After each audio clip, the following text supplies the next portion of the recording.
The case of Rebecca Reusch is undoubtedly one of the most intriguing in all of Germany. The way everything unfolded, the theories, the assumptions, and the fact that the prime suspect in the case is being defended by the victim's own family, makes this an unusual case. Today, I present to you all the information I have found about this story, the case of Rebecca. Rebecca Reusch was born on September 21, 2003, in Berlin, the capital of Germany. She is the daughter of Bernd and Bridget Reusch, who, besides her, have two other daughters, Jessica and Vivian, both older than Rebecca. Rebecca had a peaceful childhood and was described as a cheerful girl who enjoyed talking to others. At the time of the events, Rebecca was 15 years old and was the only child still living with her parents, as her sisters had moved out after getting married. The family lived in Britz, a district in Neukölln, Berlin. Rebecca attended Walter Gropius School, was in the 10th grade, and had recently transferred to this school. Schoolmates of Rebecca later reported that she seemed somewhat depressed. According to them, the girl had little outlook on the future and did not see much meaning in life. People who followed the case at the time believed that Rebecca was just trying to find her place in the world, as many teenagers do when they reach this stage in life. It might have been anxiety due to the pressure she felt. However, aside from her classmates' reports, Rebecca was described by everyone who knew her as a fun, cheerful girl who loved making new friends. Like almost all teenagers her age, Rebecca was very active on social media, and across all her platforms, she had over 30,000 followers. She was also a big fan of K-pop, especially the band BTS, and used to post videos online dancing and singing the group songs. According to sources and her own family, Rebecca was very close to her sister Jessica. At the time of the events, Jessica was 27 years old and lived with her husband, Florian R., 28 years old. The couple had a young daughter and lived in a house located very close to Rebecca's. Rebecca would often stay at her sister's house on weekends whenever her parents allowed it. It was said that she would spend hours playing with her niece, to whom she was very attached. On February 17, 2019, a Sunday, Rebecca asked her parents if she could stay at her sister's house. Florian would be going out that night with friends to an office party, and the two sisters would have the house to themselves. They planned to order pizza and watch movies. Since it was a Sunday, Rebecca had classes the next day, Monday. Rebecca's mother said she could spend the night at her sister's house, provided she promised not to skip school. Rebecca promised, and her mother approved the stay at Jessica's house. That evening went smoothly. Florian left as planned, and Rebecca, along with her sister and niece, had pizza and watched TV. Around 8 p.m., Rebecca sent a selfie to Vivian, her other sister. Vivian didn't know it at the time, but that would be her last contact with Rebecca. When it was time to sleep, a little after midnight, Jessica went to her bedroom, which was upstairs, while Rebecca stayed downstairs, where she would sleep on the living room sofa. Florian returned from the party around 5:45 a.m. According to him, he changed clothes and went straight to bed. Jessica woke up just before 7 a.m., left the house with her daughter to drop her off at daycare, and then went to work. At 7:15 a.m., Bridget, Rebecca's mother, tried calling her daughter to check if she was up and ready for school. However, Rebecca's phone went straight to voicemail. Bridget thought that perhaps Rebecca's phone was out of battery. She decided to call Jessica to check if Rebecca was already awake and ready for school. Jessica reassured her mother, saying that Rebecca's classes wouldn't start until 9:40 a.m. that day. Feeling somewhat relieved, Bridget said she would try calling Rebecca again later. Between 7 o'clock and 7:46 a.m., Rebecca sent a Snapchat photo to a friend. Since Snapchat photos are automatically deleted after being viewed, the exact time the photo was taken is unknown. The photo was seen by Rebecca's friend at 8:15 a.m. In the photo, Rebecca was in a hallway, wearing a BTS sweatshirt with Rap Monster on the back, a pink fleece jacket, ripped jeans, and black and white Vans sneakers. This description was provided by Rebecca's friend who saw the photo, as the photo itself had been automatically deleted at 8:25 a.m. Rebecca's mother called her a second time, but once again, the call went to voicemail. Worried, Bridget decided to call her son-in-law, Florian. Florian was very tired. He had returned from the party early in the morning and was also a bit drunk. He heard his phone ringing but chose not to answer due to his exhaustion. Bridget then called Jessica again and informed her that she was trying to reach Florian but that his phone was just ringing.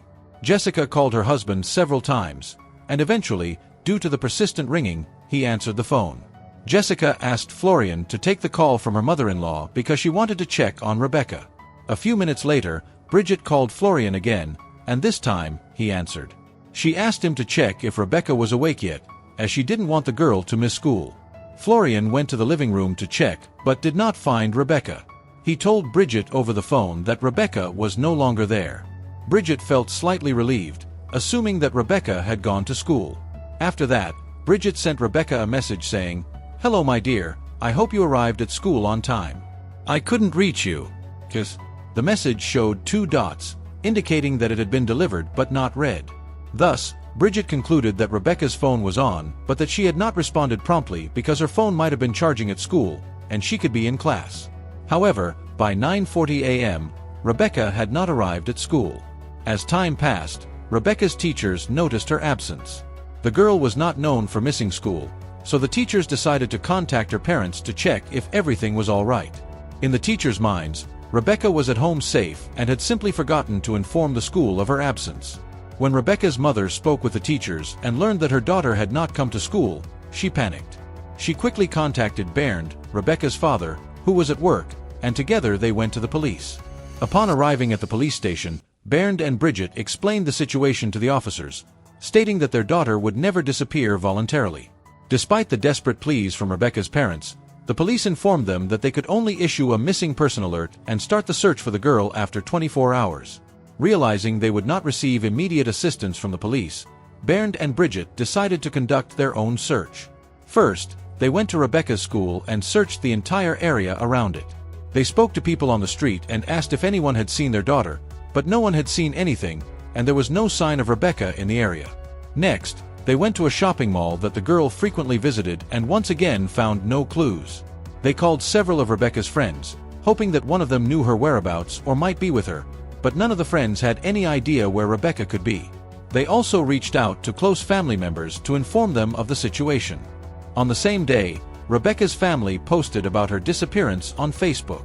The post included a photo of the girl along with details that could help in identifying her if someone saw her. It wasn't until the next day, February 19th, that the police began the initial search efforts. On the same day, the family created numerous flyers and started distributing them throughout Berlin. The family was very disappointed with the police, firstly for refusing to start the search as soon as Rebecca's disappearance was reported. In missing person cases, every second is crucial. Secondly, because the family provided several photos of Rebecca for the authorities to use, but they chose the worst possible photo, which wasn't even among those sent by the family. The photo selected by the authorities was one from Rebecca's Instagram, where she was heavily made up and using a filter. To the family, this photo made Rebecca look older, which could hinder her identification. If someone saw her on the street on February 21st, the German authorities officially declared Rebecca Reusch missing. Along with this declaration, the authorities released information about the girl, stating that she was carrying a Vans backpack, a pink jacket, a cell phone, a purple blanket, a camera, and a BTS sweatshirt. Many people following the case began to theorize that Rebecca had run away from home. People believed that the girl had taken too many things for just spending one day at her sister's house. However, it was not unusual for Rebecca to take all these items, such as the backpack and the camera, wherever she went. It was something she habitually did. Moreover, she had no issues with her family and no apparent reason to want to run away. The police even investigated the runaway theory but quickly dismissed it due to a lack of supporting evidence. By this time, the German press was fully aware of the case and was providing extensive coverage. On February 23rd, a specialized serious crime squad took over the case. In the following days, authorities conducted intense searches throughout Berlin and the surrounding areas. Various locations were inspected, including the family's home, the homes of Rebecca's sisters, the school she attended, and several other places she frequented. Despite all these efforts, no trace of Rebecca was found. Among all the potential suspects, Rebecca's brother-in-law Florian was at the top of the list. Florian was taken into custody on February 28th. He was interrogated for several hours and was released the following day, March 1st. The police theory was that Florian might have come home drunk, taken advantage of Rebecca, and then disposed of her. Rebecca's family was outraged by this theory. Florian had been married to Jessica for many years, had a daughter with her, and was part of the family. Additionally, Rebecca had stayed at her sister's house numerous times and had never mentioned that Florian had shown any intention of harming her. To the family, this theory made no sense. Following this, the search for Rebecca continued. A helicopter flew over various areas of Berlin and nearby regions, and search dogs were used in an attempt to detect Rebecca's scent in areas she might have passed through. But once again, nothing was found. On March 4th, Florian Reusch was arrested again. The police stated that the reason for this was that Florian's previous testimony was entirely inconsistent with the evidence. Florian had reported in his testimony that he arrived home around 5:45 a.m. and, due to fatigue, simply changed his clothes and went to bed. However, upon examining his cell phone, authorities discovered that Florian had used the internet for several hours after returning from the party. According to the authorities, Florian had sent text messages to friends and accessed adult content websites. Thus, it was clear that Florian had not gone straight to bed as he had claimed in his testimony. This further reinforced the police's suspicion that Florian might have done something to Rebecca.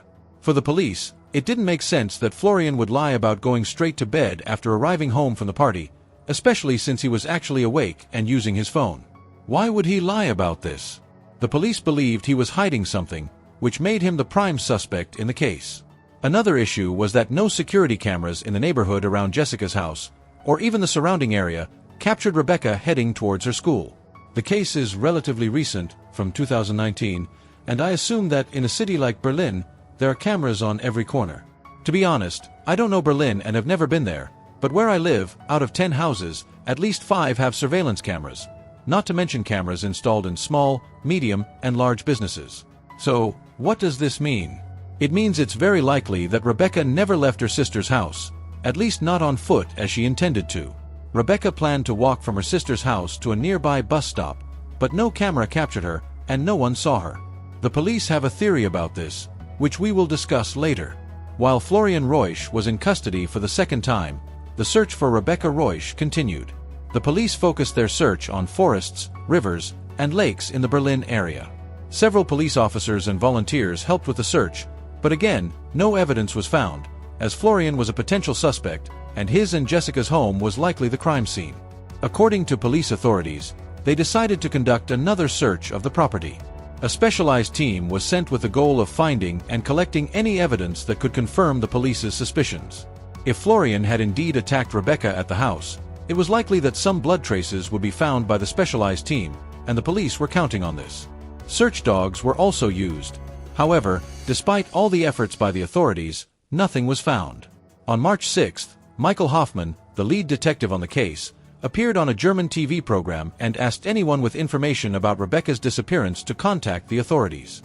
Michael also mentioned that he and his team had received information that Florian was spotted driving on the A12 highway on the morning of February 18th, the day Rebecca disappeared, and on the night of February 19th, Michael even showed photos of Florian during the program, asking anyone who had seen him acting suspiciously on the day of the disappearance to inform the authorities.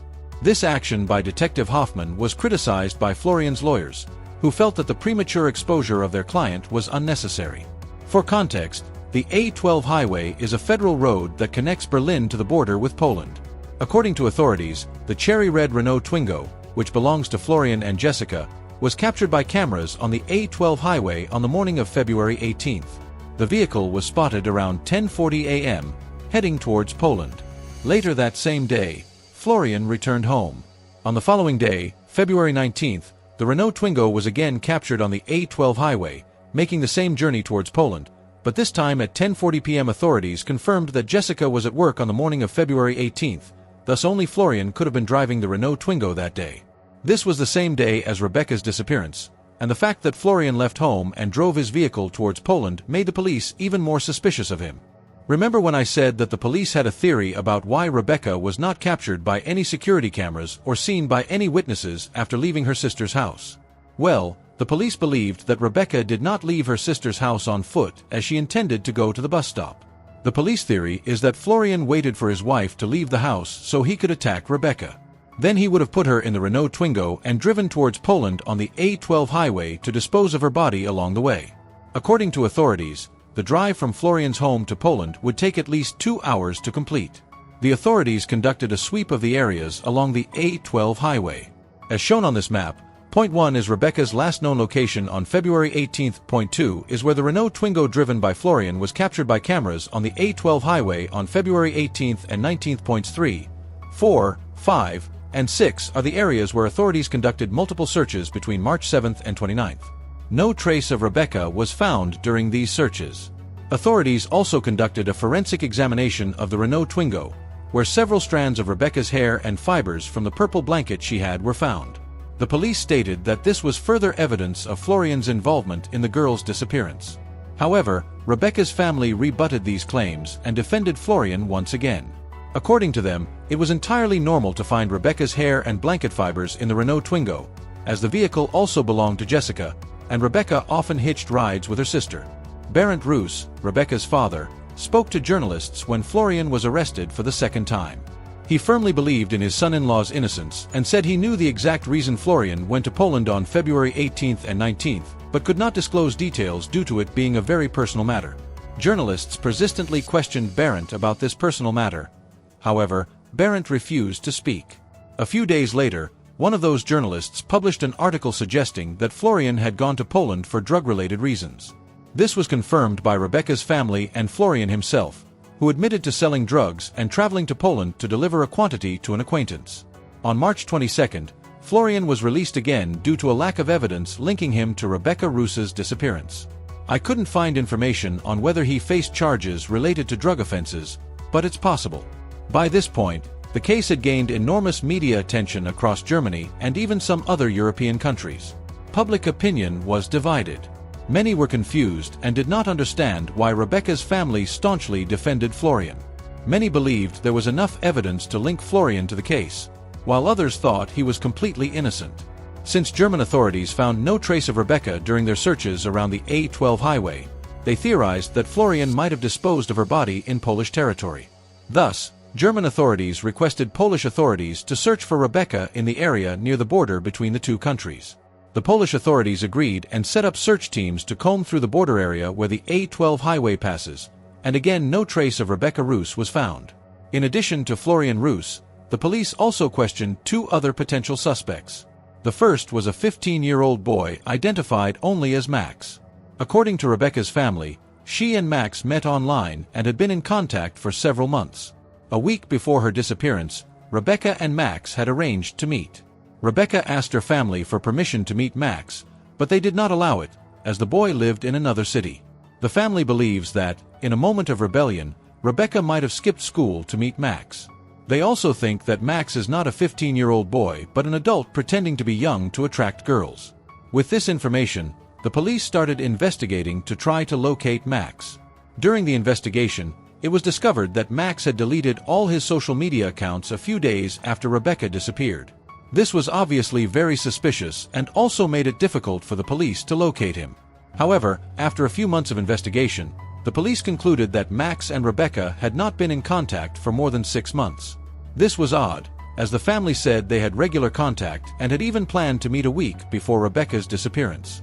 In any case, the police ruled out Max as a suspect and did not pursue further investigations into him. Later, German journalists Lena Nomer and Miriam Ars released an investigative podcast focused on Rebecca Reusch's case. In this podcast, Lena and Miriam mentioned that they managed to locate Max through their research. They managed to speak with the boy, who confirmed what the police had discovered. Max and Rebecca had not been in contact for over 6 months. Max said that he and Rebecca used to talk every day, but over time, the frequency of their conversations decreased until they stopped completely. Regarding the deletion of his social media accounts, there is no concrete information, but it might have been a coincidence, as Max appears to have reactivated his accounts months later. It seems that Max indeed had nothing to do with Rebecca's disappearance. However, a gap remains in the story. If it wasn't Max, then who was the person Rebecca intended to meet? I'm not sure if the police investigated this thoroughly, but it's quite puzzling. We should remember that no security cameras captured Rebecca walking through the streets, and the police have already mentioned possible reasons for this. Could it be that someone else picked up Rebecca from her sister's house by car, and since Florian was sleeping, he might not have heard anything? These are just theories, and I believe only the police could answer these questions. Another potential suspect the police investigated was a boy named Lucas, who was a classmate of Rebecca's. According to Bridget, Lucas and Rebecca had a big argument at school a few days before Rebecca disappeared. Bridget even went to the school to talk to Lucas in an attempt to resolve the situation. The police spoke with Lucas but quickly ruled him out as a suspect, as there was no evidence linking him to the disappearance. Additionally, Lucas was at school, surrounded by people, when Rebecca disappeared. After some time had passed since Rebecca's disappearance, a woman contacted the police claiming to have seen Rebecca at a bus stop. Following this alleged sighting, other reports began to emerge. Some claimed that Rebecca was seen inside a bus, while others said she had been spotted near the city center. The police investigated some of these reports, but none could be confirmed. Therefore, it is unknown if these sightings were real, if there was confusion, or if people were just seeking attention. As time went by and concrete leads on Rebecca's disappearance dwindled, numerous theories emerged from those following the case. One theory suggested that Rebecca might have secretly traveled to South Korea to see her BTS idols up close. While it's true that teenagers can be impulsive, it's highly unlikely that a 15-year-old girl could cross an entire continent unnoticed. Another theory was that Rebecca might have fallen victim to human trafficking. Many speculated that Rebecca might have skipped school to meet someone she met online. Initially, it was believed this person was Max, but as we know, he hadn't been in contact with Rebecca for over 6 months, so she might have been meeting someone else. However, there is no evidence to support these theories. For the police, the primary suspect remains Florian Reusch. According to German authorities, all information collected during the investigation points to Florian as being responsible for Rebecca's disappearance. In 2020, the prosecution requested Google to recover data from Rebecca's and Florian's mobile phones stored on Google servers in Dublin, Ireland. The data was delivered in early 2021, but nothing of relevance was found. In April 2023, the police revisited Florian's house, conducted acoustic tests, and searched for items that could have been used for suffocation. This new search and testing did not yield new evidence. Rebecca Reusch's disappearance garnered significant media attention in Germany and triggered a lot of speculation. It was described as one of the most intriguing criminal cases in the country. Missing persons expert Peter Jaman called it the most widely publicized case in Germany, mentioning that only the Madeleine McCann case received more attention. Rebecca Reusch's family continues to suffer from the anguish of not knowing what happened to her. In an interview, Bernd and Brigitte Reusch expressed their belief that their daughter is still alive somewhere, and they hold on to the hope of finding her one day. This is undoubtedly one of the most intriguing cases in Germany and raises numerous questions. But now I want to know what you think. What do you believe happened to Rebecca? Do you think Florian is innocent, or do you believe he is indeed linked to her disappearance? Leave your opinions in the comments below. And if you have enjoyed the video, then make sure to hit that like button and also subscribe to our channel, so you won't miss out any other latest videos.